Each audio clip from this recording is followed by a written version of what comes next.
Welcome back. Before we begin, let me ask you something honestly. How many times have you understood everything in English? Every word, every sentence. But when it was your turn to speak, your mind went quiet. You knew the language, but it didn't come out naturally. If that sounds familiar, you are exactly where you need to be. Today is not about basic English. It's not about textbooks or memorizing long word lists. This is an advanced masterclass designed to help you sound natural, confident, and genuinely fluent. The kind of English real people use when they are relaxed, thinking fast, reacting in the moment, and speaking without translating in their head. If you're serious about reaching a high level, close to C1 and beyond, this lesson will challenge you in the right way, not by overwhelming you, but by training your ear, your instincts, and your confidence at the same time. As you listen, don't just hear the words. Notice the rhythm. Notice how ideas flow. Notice how phrases connect naturally, without effort. That's what we're building here. And before we go further, if this kind of content helps you, take 1 second to like the video and subscribe to English in Mastery. It tells YouTube to show this lesson to more serious learners like you, and it helps this channel grow. Now, let's begin. At an advanced level, English stops being about correctness and starts being about presence. Native speakers don't plan sentences word by word. They react. They adjust. They feel their way through a conversation. That's the level you're training for now. One of the biggest differences between advanced learners and native speakers is not vocabulary size. It's comfort. Comfort with silence. Comfort with imperfect sentences. Comfort with thinking out loud. Let's start there. In real conversations, people rarely speak in perfect, polished sentences. They pause. They restart. They soften their opinions. They leave thoughts unfinished. And that's not a weakness. That's fluency.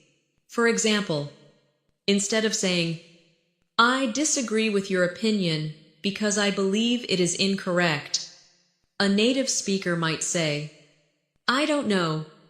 I kind of see it differently." Or, "I get what you're saying, but I'm not totally convinced." These phrases are not dramatic. They are subtle, but they signal confidence and social awareness. They make conversations smoother and more human. Listen carefully to how softening works. "I think I feel like.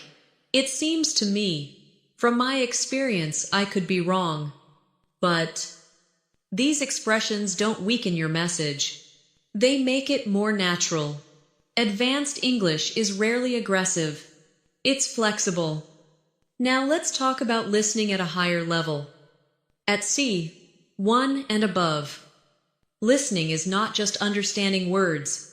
It's understanding intention, tone, emotion, what is said, and what is implied. When someone says, "That's interesting," they might mean they're curious, or they might mean they disagree politely. Context and tone matter. When someone says, "I'll think about it," that can mean yes, no, or maybe later. Advanced listening means recognizing these signals without needing them explained.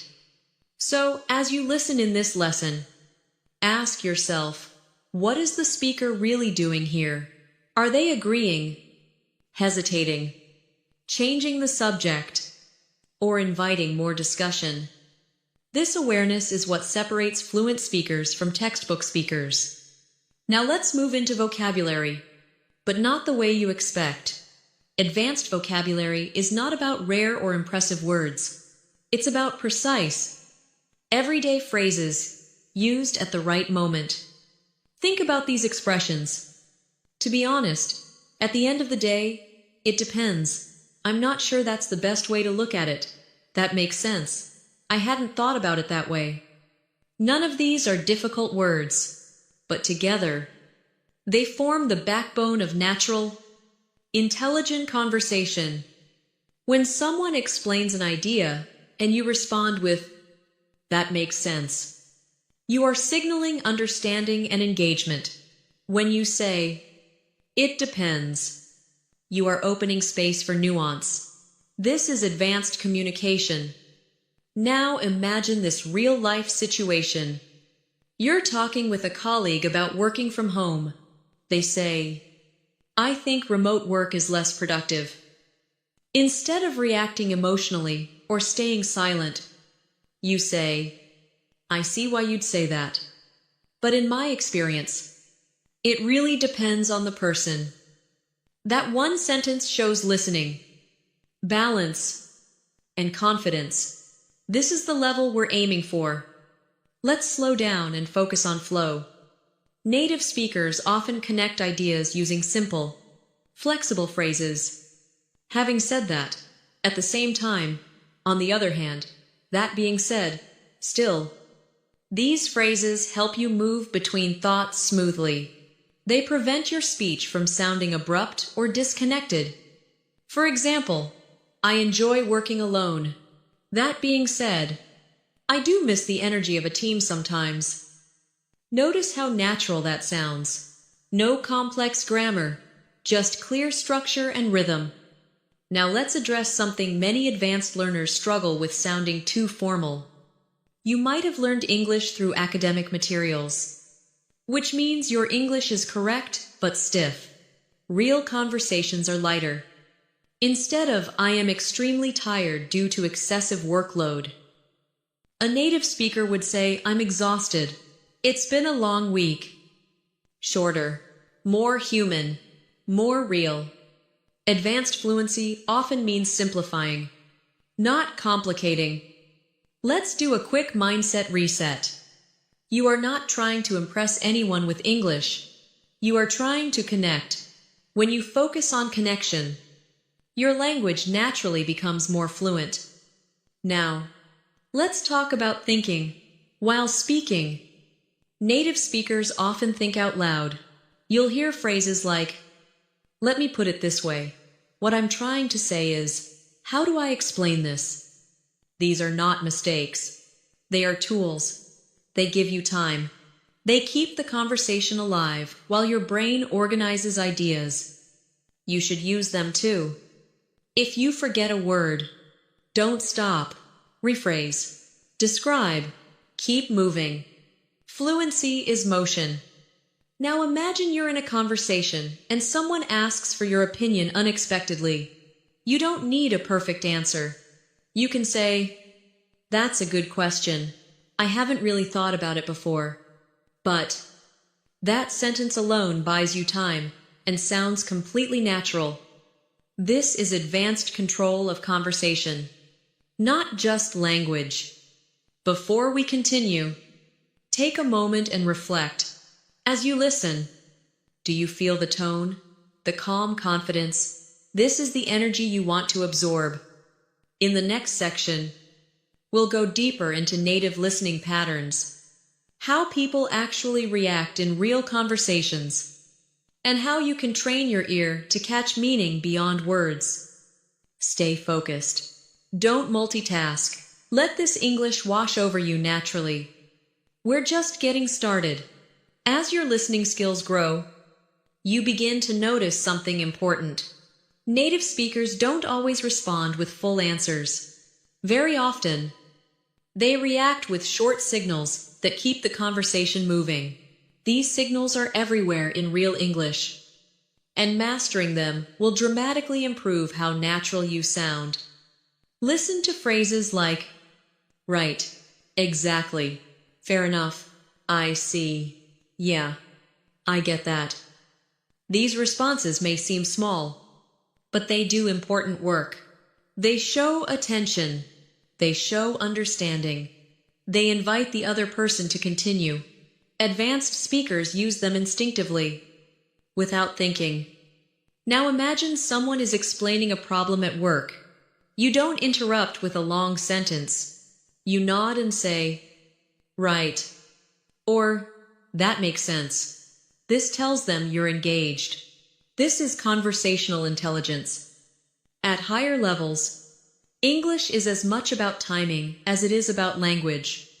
Another pattern you'll hear constantly in native speech is hesitation used strategically, not out of fear, but out of thoughtfulness. Well, I mean, actually, these words are not fillers in the negative sense. They help speakers soften ideas, correct themselves, or shift direction. For example, I thought it would be easy. Well, easier than it actually was. Or, it's not that I dislike it. I mean, it's just not my thing. This kind of self-adjustment sounds natural because real thinking is messy. Fluent speakers allow that messiness to appear in their speech. Now let's talk about listening for structure. Even casual English follows patterns. When people tell stories, they often follow a loose structure without realizing it. They set the scene. They describe a problem or situation. They react emotionally. They reflect. For example, so, last week, I was stuck in traffic for over an hour. It was one of those days where everything just felt slow and frustrating. I was already tired. And, honestly, it really tested my patience. But in the end, I just put on a podcast and tried to relax. This is not formal storytelling, but it's clear, engaging, and easy to follow. As a listener, recognize these stages. As a speaker, mirror them. This will make your English sound organized without sounding rehearsed. Now, let's focus on vocabulary that shows maturity and balance. Advanced speakers rarely speak in extremes. Instead of always and never, they use softer, more accurate language. Most of the time, in general, from what I've seen, to some extent, more often than not, these phrases reflect real life. Life is rarely absolute, and fluent English reflects that reality. If someone asks, "Do you enjoy your job?" an advanced answer might be, for the most part, yes. It has its challenges, but I enjoy the people I work with. That response feels honest and thoughtful, not exaggerated, not robotic. Now let's move into a very important skill, reacting emotionally in English. Many learners can explain facts, but they struggle to react naturally. Native speakers constantly react with small emotional phrases. That's rough. That's exciting. That must have been stressful. No way. You're kidding. These reactions build connection. They show empathy. They make conversations feel alive. If someone says, "I failed my driving test again," a natural reaction is not silence or grammar. It's emotion. Ah, that's frustrating. I know how that feels. That one sentence builds instant rapport. Now let's combine listening and reacting. When someone talks, listen for emotional cues. Are they proud, tired, annoyed, excited? Then respond to that emotion first, before the content. This is a key difference between fluent speakers and learners. Now let's talk about disagreement. One of the hardest skills to master at an advanced level. Native speakers rarely say, "You're wrong." Instead, they soften disagreement to keep relationships smooth. "I'm not sure I completely agree. I see it a bit differently. That hasn't been my experience. I get your point." But these expressions allow you to disagree without conflict. They show confidence and respect at the same time. Imagine a discussion about social media. Someone says, "Social media is a waste of time." Instead of reacting strongly, you say, "I get why people feel that way, but I think it depends on how you use it." That sentence opens conversation instead of closing it. Now, let's shift into speed and rhythm. Advanced listening requires comfort with fast, imperfect speech. Native speakers often connect words, reduce sounds, and drop parts of sentences. I'm gonna, instead of I am going to, kind of becomes kinda. Want to becomes wanna. You don't need to force these reductions when speaking, but you must recognize them when listening. Otherwise, fast conversations will feel overwhelming. Train your ear by listening for meaning, not individual words. If you miss a word, don't panic. Stay with the sentence. Meaning usually reveals itself by the end. This is a mental shift. You are listening globally, not word by word. Now let's talk about confidence in unfamiliar topics. Advanced speakers are not experts in everything, but they know how to stay engaged, even when they don't fully understand. You can say, I'm not very familiar with that, but it sounds interesting. I don't know much about it. How did you get into it? That's new to me. What's it like? These phrases turn confusion into curiosity. They keep you in the conversation. Silence caused by confusion is common for learners. Curiosity prevents that silence. Now let's move into storytelling again, but at a slightly higher level. Advanced speakers often add reflection to their stories. So yeah, that experience really changed how I look at things.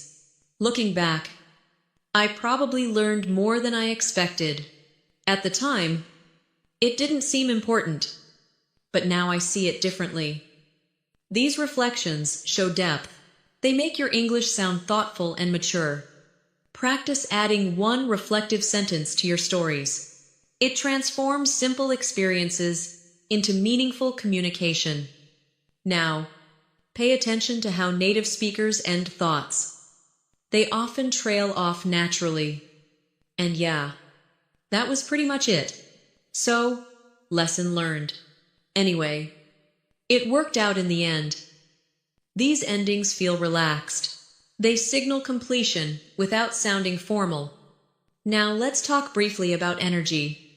Fluent speakers adjust their energy depending on context. Casual conversations are lighter. Professional conversations are calmer and more measured. Social conversations are expressive. Listen to how your tone changes. Match the energy of the person you're speaking with. This is called conversational alignment, and it's a powerful skill. Finally, let's reinforce something important. You don't become fluent by waiting until you're ready. You become fluent by speaking while you're still unsure. Every advanced speaker you admire once struggled with hesitation, mistakes, and self-doubt. What separates them is persistence, not talent. As you continue listening to this lesson, allow your brain to absorb patterns. Don't analyze every sentence. Trust exposure. Trust repetition. In the next part, we'll move deeper into real-life listening scenarios, including subtle responses, indirect answers, and how to read between the lines in everyday English. Stay present. Stay relaxed. Keep listening.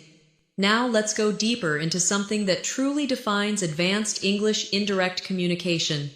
Native speakers often do not say exactly what they mean in a direct, obvious way.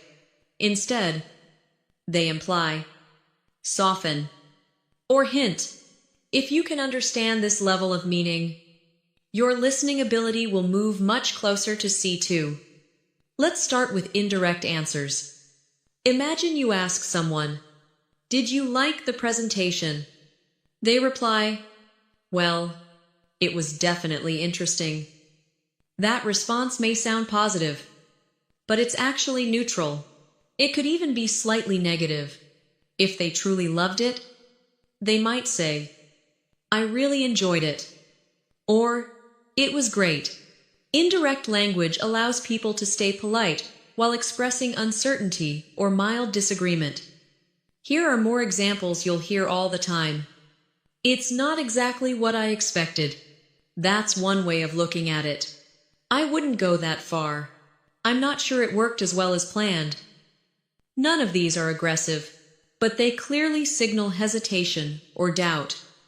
Advanced listening means catching that signal without needing it spelled out.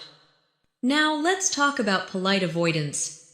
Native speakers often avoid saying no directly, especially in social or professional settings. Instead of no, I can't, they might say, I'll have to see. I'm not sure I'll be able to. I've got a lot going on right now. Let me get back to you. These are soft refusals. If you take them literally, you might wait forever. Advanced understanding means recognizing when maybe really means probably not. This is not dishonesty. It's social balance. Now let's shift into how advanced speakers manage conversations they want to exit or redirect. Imagine you're talking to someone, and the topic is dragging on. A native speaker might say, "Anyway, long story short, getting back to what we were saying, that reminds me." These phrases gently move the conversation forward without sounding rude. For example, "Anyway, I should probably get back to work." This signals closure without abruptness. Now let's focus on reactions that show emotional intelligence. Advanced speakers respond not only to words, but to feelings. If someone says, "I finally finished that project," the response is not just, "Okay," it's, "That must be a relief. You must feel good about that. Nice. That's a big milestone." These reactions show awareness and empathy. They deepen connection instantly. Now, let's train your ear for understatement. Something very common in native English. Understatement means intentionally making something sound smaller than it really is. For example, "It wasn't ideal" often means, "It was pretty bad." "I had a bit of a challenge" may mean, "It was extremely difficult." If you miss understatement, you miss meaning. Native speakers often downplay strong emotions, especially in professional or casual settings. Advanced listening means reading between the lines. Now let's move into how people signal uncertainty. Instead of saying, "I don't know," advanced speakers say, "I'm not entirely sure. I could be mistaken. I don't have all the details. As far as I know." These phrases protect the speaker while keeping the conversation open. They sound thoughtful and measured. You should use them too. They allow you to participate even when your knowledge is incomplete. Now let's talk about how native speakers manage disagreement emotionally. They often acknowledge the other person before stating their own view. "I see where you're coming from. That's a fair point. I get why you'd think that." Then comes the shift. "But I still think, having said that, from my perspective." This structure keeps conversations respectful and productive. Let's build a real example. Someone says, "Working long hours shows commitment." You respond, "I get why people see it that way. At the same time, I think results matter more than hours." This sounds balanced and confident, not confrontational. Now let's focus on advanced listening in fast, real environments. In real life, people interrupt each other slightly. They overlap. They react mid-sentence. This is not rude. It's engagement. You'll hear things like, "Yeah, exactly. Right. Right. I know what you mean." These short interruptions show alignment. As a listener, don't be confused by overlap. As a speaker, don't panic if someone reacts before you finish. It's normal. Now let's move into a real-life scenario. Imagine you're in a casual meeting. Someone says, "We might need to rethink the timeline." Another person replies, "Yeah, That's probably a good idea. Notice how probably softens agreement. It keeps space for discussion. Advanced English lives in these small words. Now, let's talk about how native speakers express doubt without negativity. I'm a bit skeptical. I have some reservations. I'm not fully convinced. These phrases express concern without conflict. If you use them, your English sounds mature and professional. Now let's address something important: sounding natural without copying accents. You don't need to imitate someone's accent to sound fluent. Focus on clarity, rhythm, and stress.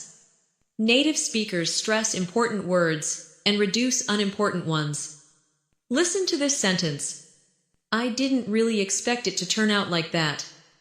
The stress falls on didn't. Really? Expect. Turn out. This stress pattern carries meaning.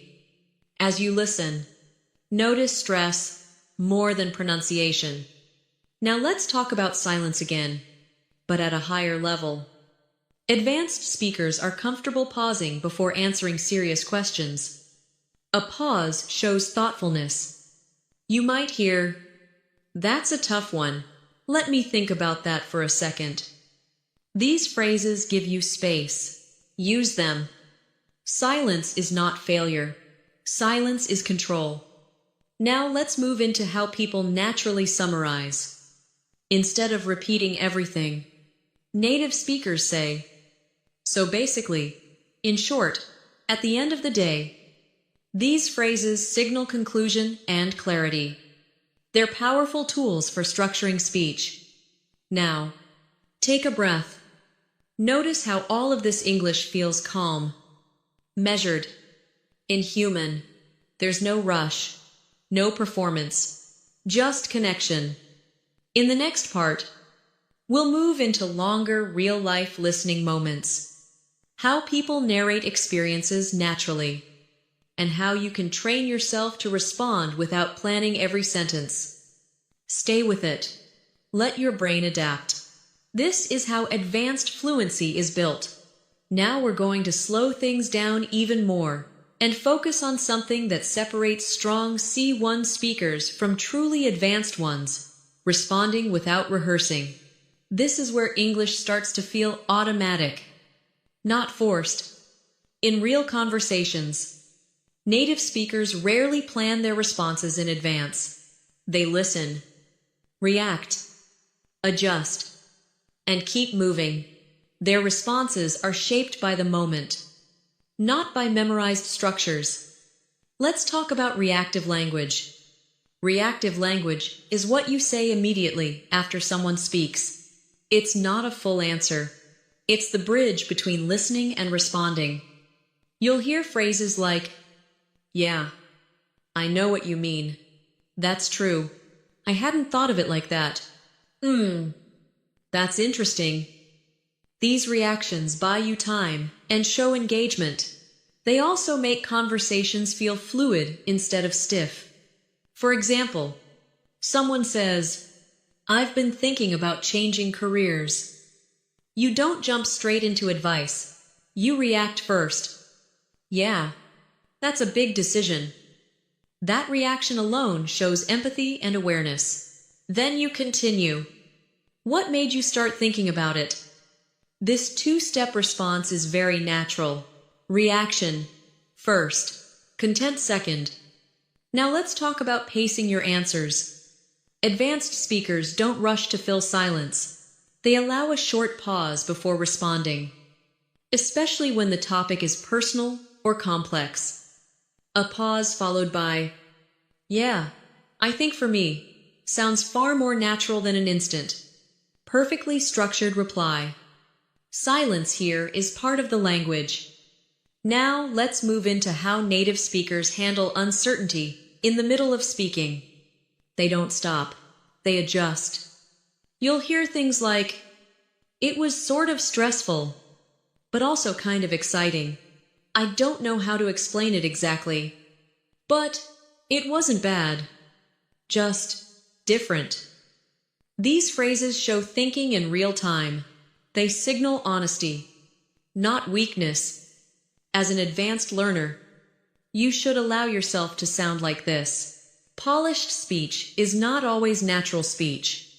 Now let's focus on a very common advanced pattern: soft self-correction. Native speakers often correct themselves gently while speaking. I went there last Friday. Or, actually, it might have been Thursday. She was really supportive. I mean, more understanding than I expected. Notice how natural that feels. There's no apology, no embarrassment, just adjustment. You should do the same. If you say something slightly wrong, continue smoothly. Don't stop the conversation to fix yourself unless it's necessary for clarity. Now let's talk about narrative depth. Advanced speakers don't just say what happened. They include context and reaction. Instead of, "I changed jobs last year," they say, "I changed jobs last year. I wasn't really happy where I was, and I felt like I needed something more challenging." This adds motivation. It invites response. Now let's build a longer, realistic example. Imagine someone asks, "How did you end up living here?" A natural advanced response might be, "Well, it wasn't exactly planned. I originally came for work, just for a short project. But I ended up really liking the pace of life here. Over time, it just started to feel like home." Notice the structure. No complicated grammar, just clear ideas, connected naturally. Now let's talk about emotional honesty. Native speakers often express uncertainty openly. "I wasn't sure how I felt about it at first. It took me a while to get used to it. I had mixed feelings." To be honest, these phrases show emotional intelligence. They make your English sound mature and real. Now let's move into something subtle but powerful emphasis. Advanced speakers emphasize ideas with intonation and simple intensifiers. Really, actually, honestly pretty. For example, "I was actually surprised by how well it went.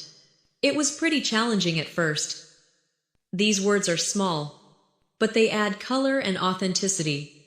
Be careful not to overuse them. 1 or 2 per thought is enough. Now let's talk about follow-up questions. A key skill for advanced conversation. Instead of changing topics quickly, native speakers stay with the current one a little longer. They ask, "How did that make you feel? What was the hardest part? Would you do it again?" These questions deepen the conversation. If someone says, "I moved abroad last year," a weak response is, "Oh, nice." A strong response is, "That's a big move. What was the hardest part at the beginning?" This shows curiosity and presence. Now let's shift to how people express limits. Advanced speakers set boundaries politely. "I'm not completely comfortable with that. I'd rather not get into that. That's not really something I want to discuss." These phrases are calm and respectful. They protect you socially without sounding defensive. You should know them and feel comfortable using them. Now, let's talk about how people slow conversations down. Sometimes, conversations move too fast. Advanced speakers know how to slow things gently. Can you clarify what you mean by that? Just to make sure I understand. When you say that, do you mean? These phrases show care and professionalism. They prevent misunderstandings. Now let's revisit listening again, but from a deeper angle. Advanced listening means noticing shifts in tone. When someone's voice drops, slows, or becomes quieter, the topic is usually more serious. When it speeds up, they may be excited or nervous. Pay attention to these signals. They guide your response. Now let's address a common advanced fear: sounding boring. Many learners worry they don't have interesting things to say, but interest comes from engagement. not stories. If you respond thoughtfully, ask good questions, and react emotionally, you will never sound boring. You don't need dramatic stories. You need presence. Now take a moment and reflect on how this English feels. Calm, controlled, flexible. In the next part, we'll focus on how native speakers handle everyday pressure situations, unexpected questions, quick decisions, and spontaneous reactions, all while staying natural and composed. Keep listening. Let this style sink in. This is how advanced fluency feels. Now let's step into situations where English is used under light pressure. Not emergencies, not debates, but everyday moments where you're expected to respond quickly and naturally. This is where many advanced learners still feel tension, not because they lack language, but because they haven't trained spontaneity. Let's start with unexpected questions. In real life, people often ask things without warning. What do you think about it? Have you decided yet? So, what's next for you? These questions don't come with preparation time. Native speakers don't panic. They stall smoothly. Here's how. They use phrases like, "Let me think for a second. That's a good question. I haven't fully decided yet." These responses are not delays. They are part of fluent speech. They give your brain space to form an answer while keeping the conversation alive. Now imagine someone asks, "Would you move abroad if you had the chance?" You don't need an instant opinion. You can say, "I've thought about it before. I think it would depend on the timing." That sounds calm and reflective, not hesitant. Now let's talk about making quick decisions in English. In everyday life, you'll hear, "Does that work for you? Are you okay with that? Should we go with this option?" Native speakers often respond with flexible language. "That works for me. I'm good with that. That should be fine. I'm not completely sure, but I think so." These expressions show cooperation without overcommitting. Now, let's focus on how native speakers express mild hesitation. Instead of saying, "I don't like it," they say, "I'm not totally sold on it. I'm on the fence. I have mixed feelings." These phrases are advanced because they communicate complexity. Real opinions are rarely simple. Now imagine a group discussion. Someone says, "Let's meet at 7 a.m." You reply, "That's a bit early for me. To be honest, would 8 work instead?" That response is polite, clear, and confident. Now let's talk about pressure in social situations. You might be introduced unexpectedly. "This is Alex. You two should talk." Advanced speakers don't freeze. They start light. "Nice to meet you. How do you know each other? So, what brings you here today?" These are safe, natural openers that work almost anywhere. Now let's move into how people react when they don't hear or understand something.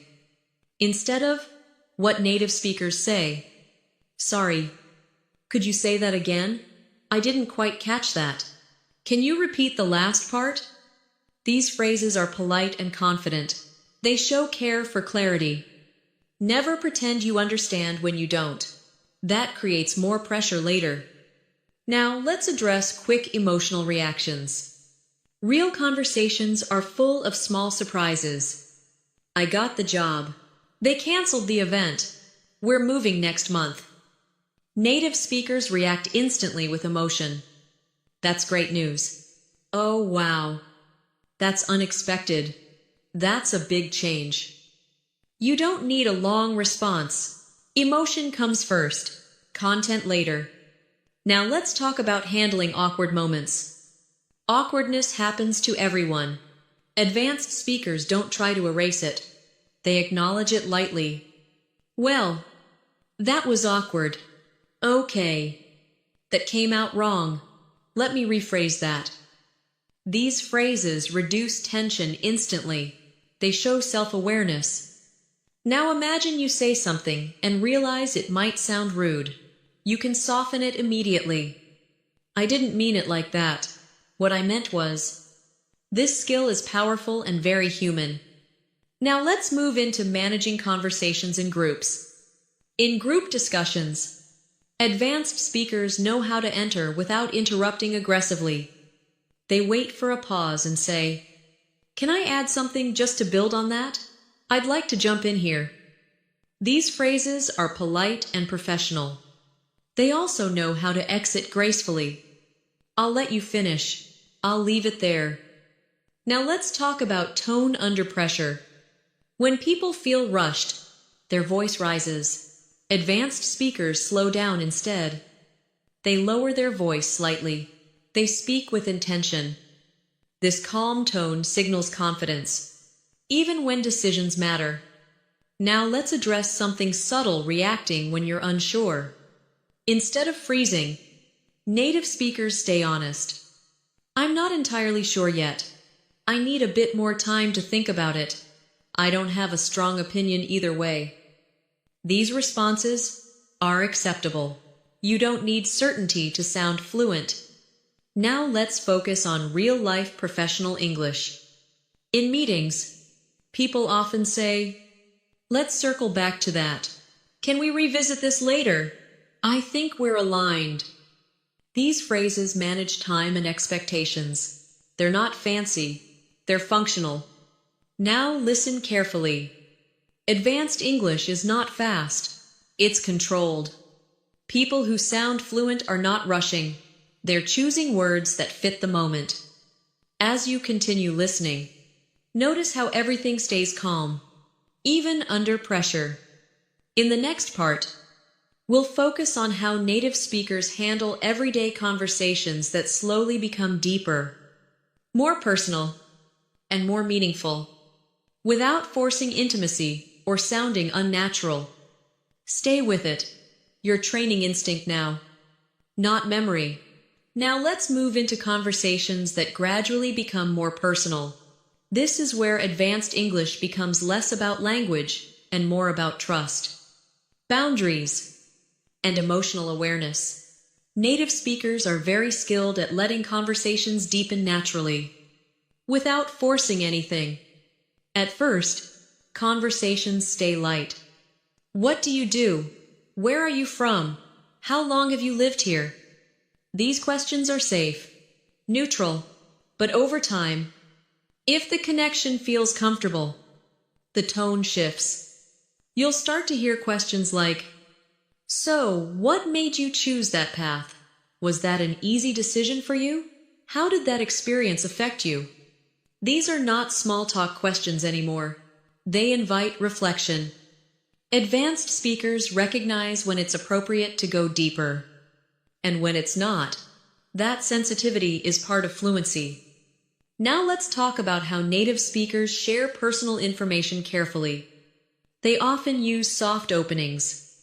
To be honest, I don't usually talk about this, but if I'm being honest, these phrases prepare the listener emotionally. They signal sincerity. For example, "To be honest, I wasn't very confident at the beginning." That sentence feels real, not dramatic, just honest. Now, let's talk about vulnerability in English. You don't need advanced vocabulary to express vulnerability. You need clarity and calmness. "I was nervous. I wasn't sure I could handle it. I felt overwhelmed at times." These sentences are simple, but powerful. They connect people. Native speakers often balance vulnerability with reflection. "It was stressful, but I learned a lot from it. I struggled at first, but it made me stronger." This balance keeps conversations grounded and mature. Now let's talk about how people respond to vulnerability. They don't rush to fix. They acknowledge. "That sounds really tough. I can imagine that wasn't easy. Thanks for sharing that." These responses show empathy. They build trust. If someone opens up, and you respond with grammar instead of empathy, the moment is lost. Now let's move into how people share opinions on sensitive topics. Advanced speakers are careful with strong language. Instead of, "That's wrong," they say, "I see it a bit differently. I have mixed feelings about that. I'm not sure I fully agree." This keeps conversations respectful, especially when topics matter. Now imagine a conversation about life choices. Someone says, "I regret not traveling more when I was younger." A natural response might be, "Yeah, that's something a lot of people feel later on, but you still have time." Notice the tone, supportive, not dismissive. Now, let's talk about pacing in personal conversations. Native speakers don't rush emotional topics. They allow pauses. They listen fully. They don't interrupt with solutions. If someone pauses mid-sentence, let them. Silence. Here is space, not awkwardness. Now let's focus on storytelling again, but personal storytelling. When people talk about meaningful experiences, they often slow down and simplify language. I remember feeling completely lost at that time. It was one of those moments that really stayed with me. These phrases are not complex. They are emotional. Advanced English becomes simpler as meaning becomes deeper. Now, let's talk about responding when you don't relate. You don't need to pretend you've had the same experience. You can say, "I haven't been through that myself, but I can understand why it was hard. I can't fully relate, but that sounds intense." This honesty builds respect. Now let's move into humor in deeper conversations. Humor is used carefully, light, self-aware, never dismissive. "I guess I learned the hard way." Looking back, it's almost funny now.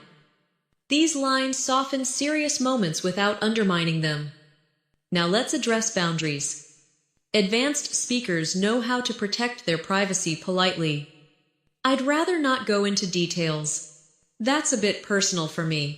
I'm still figuring that out. These phrases are calm and confident. No explanation required. Now imagine someone asks a personal question too quickly. You can say, "That's a good question, but I'm not really comfortable answering it yet." That's fluent boundary setting.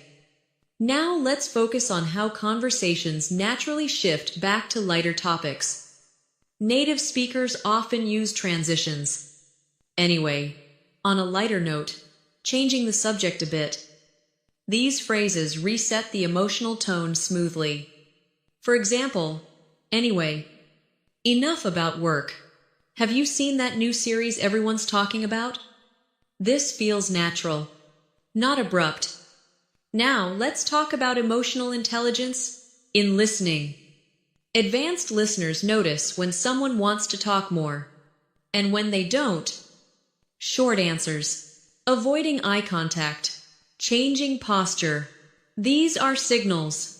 Fluent speakers respect them. They don't push.